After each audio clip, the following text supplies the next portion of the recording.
safe, to serve those in the most vulnerable.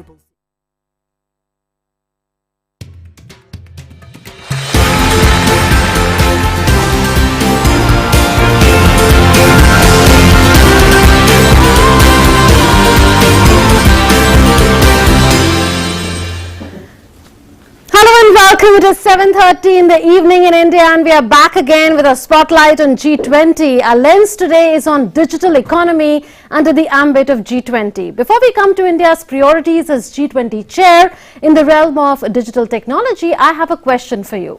Do you know that only 50 countries have digital payment systems today, and citizens of most developing countries do not have any kind of digital identity, though we have Aadhaar in India? Now, since India is seeing a digital revolution and has also helped countries during the COVID-19 pandemic through digital solutions like CoWIN, which it is using for implementation of its COVID-19 vaccination drive, on India at G20, we asked today, will India's G20 president take its digital revolution to those low and middle income countries that are grappling with a huge digital divide even today? I'm Manu Bhattacharya. Let's get straight to the story of India's socio-economic transformation driven by the power of digital technology and digital access, and the opportunity that being the president of G20 presents to India to share its experiences and best practices with the rest of the world. आज Bharat digital लेन-देन में दुनिया में number 1 है। आज Bharat global fintech के मामले में दुनिया में नंबर 1 है। आज भारत आईटी बीपीएन के लिए आउटसोर्सिंग में दुनिया में नंबर 1 है। आज भारत स्मार्टफोन डेटा कंजम्पशन में दुनिया में नंबर 1 है। These words of Prime Minister Narendra Modi encapsulate the digital revolution underway in India. PM was addressing the Indian diaspora in Indonesia, where he had attended the G20 summit in November 2022. During the summit, PM had addressed a session on digital transformation, where he spoke about how digital technology can be a force multiplier in the decades-long global fight against poverty. If digital access is made truly inclusive and digital technology really widespread across the world, sharing India's experience of using digital public infrastructure as a public good, he said, India's experience of the past few years has shown us that if we make digital architecture inclusive, it can bring about socio-economic transformation. Digital use can bring scale and speed. Transparency can be brought in governance. India has developed digital public goods whose basic architecture has inbuilt democratic principles. These solutions are based on open source, open APIs, open standards, which are interoperable and public. This is our approach based on the digital revolution that is going on in India today. Take, for example, our Unified Payment Interface or UPI. Sharing how India leveraged digital technology for its COVID-19 vaccination drive, PM Modi said, our open source CoWIN platform made the biggest vaccination campaign in human history a success even during the pandemic. CoWIN is a unique digital platform that supports India's COVID-19 vaccination drive, helping the program managers in registration and tracking of every beneficiary and vaccination event, along with real-time information on the available vaccine stocks, storage temperature, actual vaccination process and generation of digital certificates. The system ensured no scope for favoritism, VIP culture or jumping the queue. India used CoWIN, an open source platform for its people, and extended it as a digital public good to the world. Now CoWIN platform is being integrated with Ayushman Bharat Digital Health Mission, the backbone of India's digital healthcare system. As a result of that, doctors and medical professionals may soon be able to manage appointments and maintain patient records over the vaccine platform. At the Bali summit, the PM also expressed concern over the digital divide at the international level. He noted, in India, we are making digital access public, but at the international level, there is still a huge digital divide. Citizens of most developing countries of the world do not have any kind of digital identity. Only 50 countries have digital payment systems. Setting the ball rolling on India's G20 engagements in the realm of digital economy, Wednesday saw Union Minister of Communications, Electronics and IT Ashwini Vaishnav launch the G20 Global Digital Innovation Alliance and Stay Safe Online campaign. These two programs basically point towards the two most important threads that we are facing in the digital world today: cybersecurity and the great potential of our startup. This G20 will be presenting our India's philosophy to the world, the philosophy of one earth, one family, and one future, which is a very inclusive way of thinking, which is a very humanitarian way of thinking, which is a way of thinking which believes in the oneness of the entire humanity. At the launch, India's G20 Sherpa, Amitabh Kant spoke about how solutions provided by India have the potential to move people out of poverty around the world. These two programs, Stay Safe Online and Digital Innovation Alliance programs, are the first amongst the first programs to be launched worldwide by G20 as a G20 initiative by any ministry. India's digital model is very unique. It's based on this public tracks on top of which private sector innovates. These are open source, these are open APIs, they are interoperable. So as this model of India spreads across the world, I think one of the key things will be how do we make people stay safe online? And that is that everyone must have the awareness and the tools to stay safe online. The objective of the Stay Safe Online campaign is to raise awareness among citizens to stay safe in the online world due to the widespread use of social media platforms and the rapid adoption of digital payments.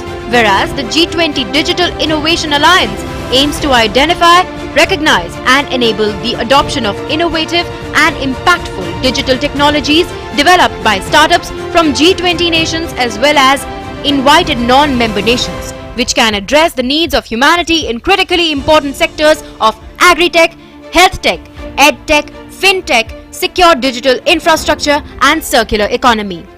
As G20 President, India now has the opportunity to scale up its digital transformation to benefit the entire humanity. Bureau Report, DD India.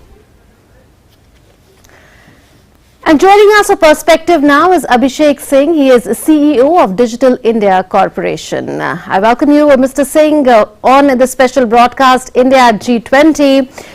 We are aware of the priorities as far as digital economy is concerned under India's presidency in the G20 framework. One of them is sharing India's experiences and best practices of using digital public infrastructure as a public good. And I'm given to understand that India is looking at offering a framework of sorts in which other G20 countries and low and middle income countries who may not be part of the G20 would be able to build similar DPI for their use. Is that right? And also tell us about some of the path-breaking success stories, because you were earlier the CEO of MyGov and currently you are the CEO of Digital India Corporation. Yeah, thank you. Thank you. In fact, what you mentioned is very right. Our experience of implementing digital solutions for solving societal problems at population scale is something that is unparalleled in the world. Of course, we are world's largest democracy, and the challenges that we have in addressing issues related to healthcare, related to education, related to skilling is much more complex than anywhere else. But we built the world's largest biometric database in the form of the Aadhaar, which gave identity to people, which enabled financial inclusion, which allowed people to open bank accounts, the no-frills bank account, which we call the Jan Dhan bank accounts, and that ensured that people could not only have access to banking services, but also to credit, and also ensured them to become part of the country's economic system. So this, along with other initiatives that we built, like the DigiLocker project, or the COVID vaccination platform, or the Diksha project for education, or the eSanjeevani telemedicine project, these are projects which can easily be replicated in any other country. So with this in objective, in July of this year, our Honorable Prime Minister launched the India Stack.global, which is like one portal which is available in all 6 UN languages, whether it's Spanish, Russian, French, or Arabic or Mandarin. Is available in all UN languages, and that gives a window to any country which is looking at studying or examining these solutions. And then we have also been conducting India Stack workshops, in which tech leaders from across the world join us and learn about these projects.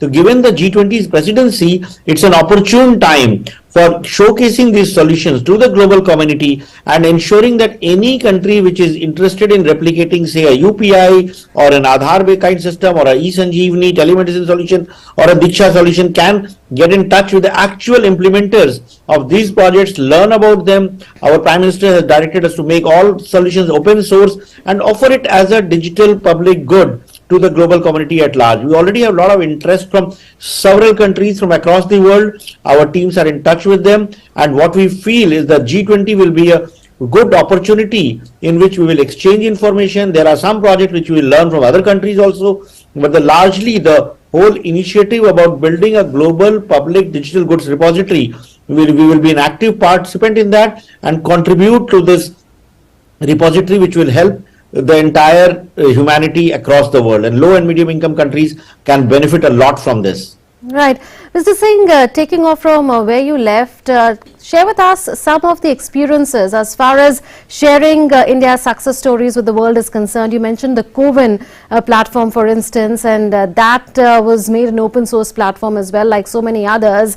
And the know-how for CoWIN, which is the platform through which India has been carrying out the world's largest COVID-19 vaccination drive, was made available to countries that were interested, free of cost. So how many lives has that impacted? Because we are aware of the kind of impact that COVID-19 has had on lives, and making a vaccination administration platform, so to say, widely available would have made a huge difference, isn't it? Yeah, it has. It has. In fact, in India, it has transformed the way we have addressed the vaccination challenge, because the vaccinating 1 billion people was a huge challenge, especially when we had 2 different vaccines, when the time interval between different vaccines was different, because most people tend to forget what vaccine they had taken, when is the next dose due, when they have to take the precautionary dose or the booster dose. So it required a tech platform, and this tech platform was developed by our tech teams in very short time. The National Health Authority led it, and it helped in addressing the vaccination challenge. And now the same platform is being repurposed into becoming a universal vaccination platform. So just like we were able to track the COVID vaccination, we will be able to track the BCG vaccines, DPT, polio, measles, rubella. So the entire vaccination program will be offered on this. And this will also give immense use to the global community. Right, we'll come back to you. Also joining us is Dr. R.S. Sharma, CEO of National Health Authority. Mr. Sharma, we were discussing the CoWIN platform and how it's impacting various countries and billions of people around the world. Share with us some of your experiences of how countries and people have been impacted, how India helped countries in distress through the CoWIN platform. No, I think Abhishek, the last sentences which I heard from Abhishek, I think he has explained it very well, that the CoWIN platform basically created a very, very democratic architecture where, in a country like India, if you did not have a technology backbone to ensure, to do the vaccination, there would have been a huge amount of confusion because of the different literacies, standard, different diversity, diverse country. It would not have been possible to really monitor each and every person's, vaccination status, number one. Number two, it would not have been possible to bring about portability into the system, which means that you can have first vaccine dose in Trivandrum and second one at Delhi. Those kinds of things would not have happened. And CoWIN platform made everything possible. It basically provided interoperability because we initially itself we published the API standards, and that resulted into a large number of players, connecting to our platform. So people did not have to download any specific applications, whether they had a Paytm or they have some other application. As many as 150 applications are connected with us. So we created a platform which is based on open standards, open APIs, and even open source. And that being the case, we were able to track and trace almost everybody's, vaccination status. We were able to everybody was able to download the certificate, which is digitally verifiable. So I think all this has given us a huge kind of experience in developing a digital technology platform for a population scale of 1.3 billion. And now, as Abhishek rightly pointed out, we are now repurposing it not only as a universal vaccination platform, but also we are now creating a free HMIS for doctors, where a small clinic doctors can use that to publish their calendars of availability, also can create prescriptions and stuff like that. We are also repurposing it for even the blood banks and also for donor, the organ donation platform. And as our Prime Minister, we had a digital conclave on 5th of July last year. Yes. And there, as many as 147 countries participated in that. And our Prime Minister made the announcement that it is now we are giving to the world as a gift, as a digital public goods. And one country has already signed, and many countries are in the pipeline to sign the MOU to get the open source version of the CoWIN platform.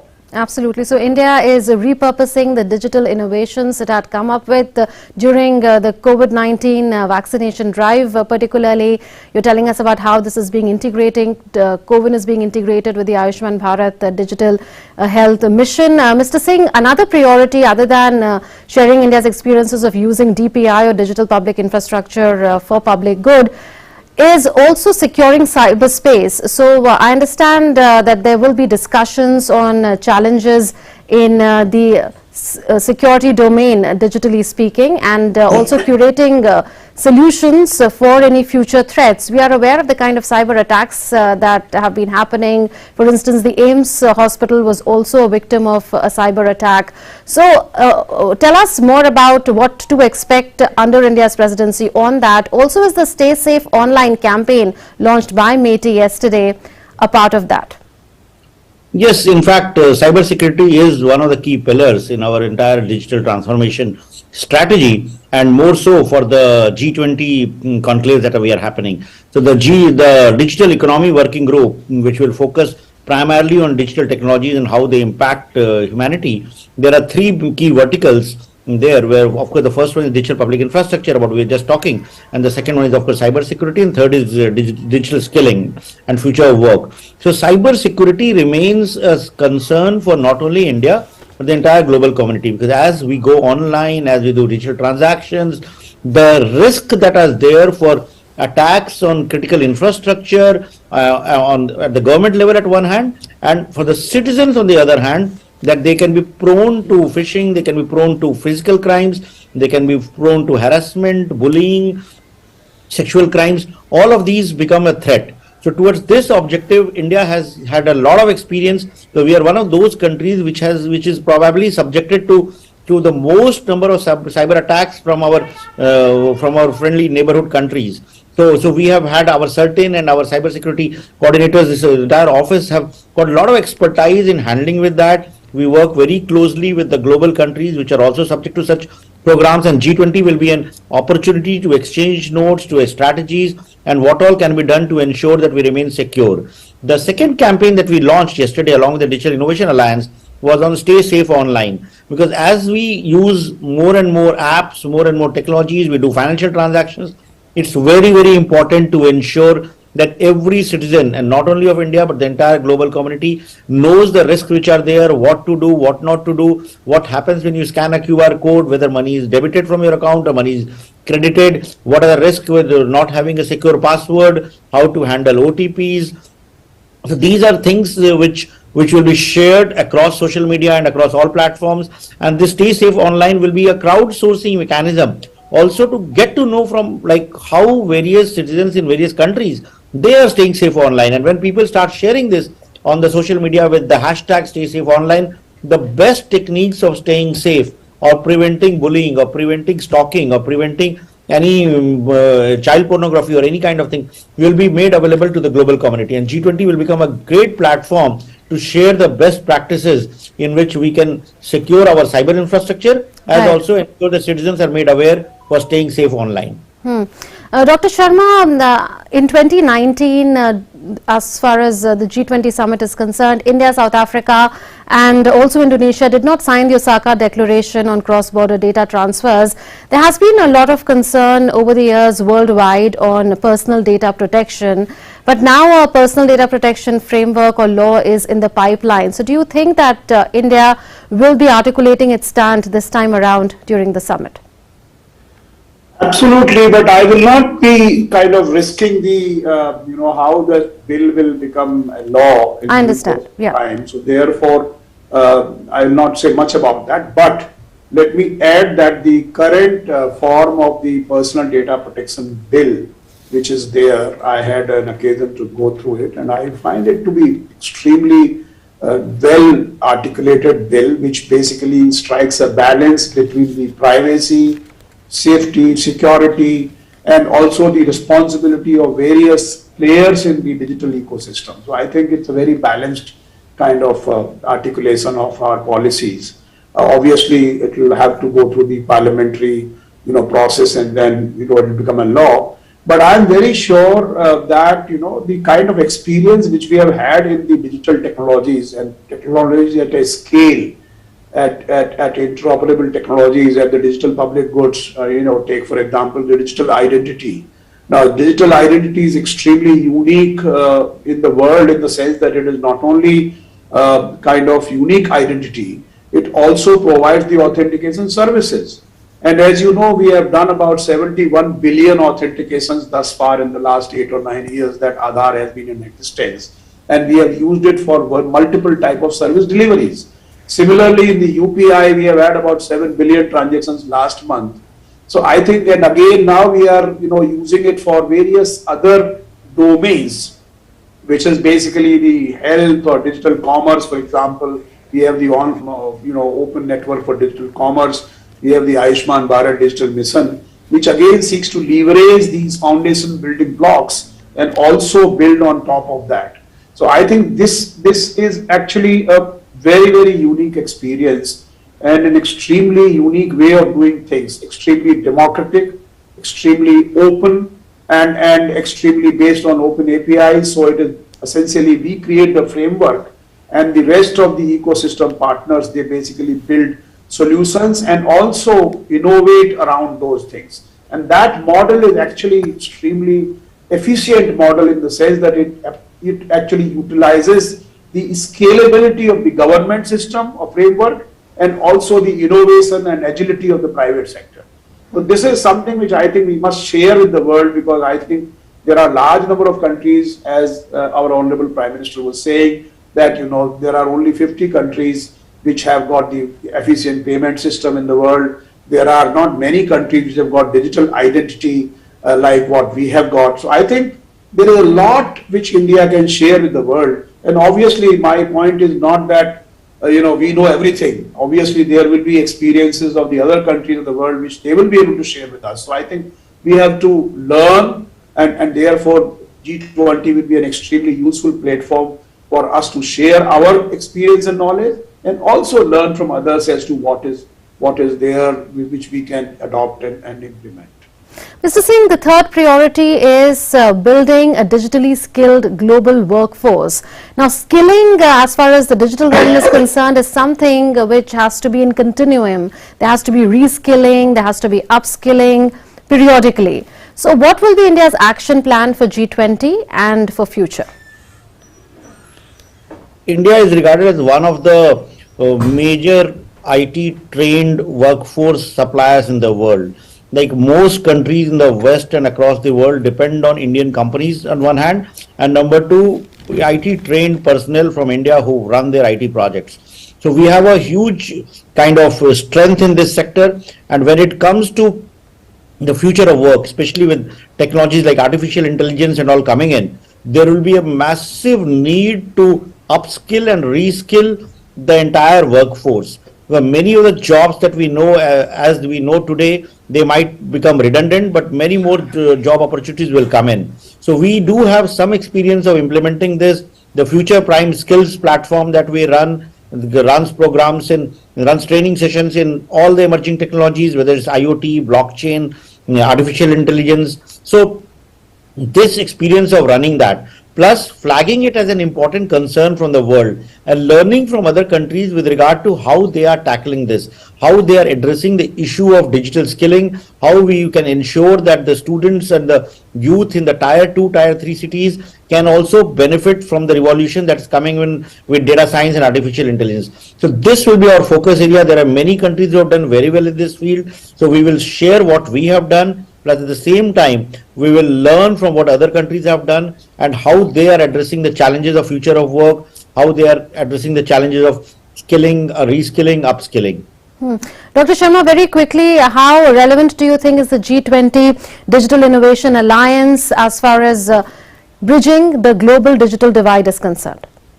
Absolutely, it's very, very critical, very important, because as again the Prime Minister was saying, that there are many which actually do not have a serious problem of digital divide, and our country is no exception. I'm not saying that, only thing is that we have been able to resolve that digital divide on the basis of an inclusive digital technology solutions which we have given. For example, in COVID, again going back, while people were making registrations and getting online appointments, there were other people who were just going, walking into the vaccination centers and getting the jabs. And they were also becoming digital thereafter. Their whole transaction was becoming digital. Right. So basically, I think digital divide is a serious problem in the world. And I think some of the technologies and some of the philosophies behind technologies, because understand there are technologies and technologies. There are technologies, which create monopolies. For example, look at the social media, look at the other, kind of technologies. They create monopolies. That winner takes all is actually the dominant kind of theme which has been there in the digital world thus far. What India has done is breaking that, broken that thing, and that has happened because from a platform approach now we are going to what is called a network approach, and that network approach basically becomes a very, very democratic way, reducing the entry barriers, and therefore works in the way of reducing the digital divide also in the world. And I think that is something which is very, very important. The digital alliance is extremely important in that context, where we will be able to share some of our experiences, and again will be, as I said, we will be able to learn from the world also. But I am very sure, I have kind of interacted with many countries in the world, especially COVID. And I realized that, the kind of structure and the kind of unique architecture which India has built for its digital public goods is really the one which will break the barriers of the silos and break the barriers of entry barriers and become highly democratic infrastructure. Absolutely. So India will be taking its digital transformation success story to the world, and this is going to be a mutually learning experience as well. Thank you so much, Mr. Singh and Dr. Sharma, for joining us with your insights on India at G20. Thank you very much, Murmur. Thanks. Pleasure. And with that, we come to the close of this edition of India at G20. Thanks for watching.